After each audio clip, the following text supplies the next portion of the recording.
त्यातील सर्वात फेमस योजना माझी लाडकी बहीण योजना. या योजनेमार्फत दर महिन्याला तुम्हाला 1500 रुपये मिळतात.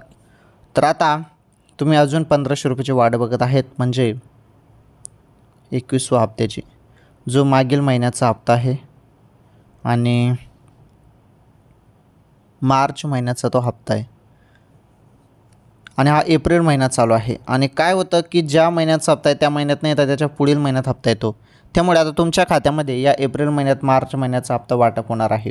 आणि हा 21वा हप्ता जो 1500 रुपयाचा हप्ता आहे तो तुमच्या खात्यामध्ये लवकरच जमा केला जाणार आहे. आणि बोललं जात आहे 15 ते 20 एप्रिल दरम्यान हप्ता येऊ शकतो. आता ही अधिकृत तर माहिती नाही, परंतु आपण बघूया या तारखेपर्यंत मागील अंदाज काढल्यानंतर हा अंदाज निघत आहे. बघू आता 15 ते 20 तारखेदरम्यान हप्ता येऊ शकतो का बघू. आणि GR पण लवकरच येऊन जाईल, तेव्हा सर्व कळून जाईल.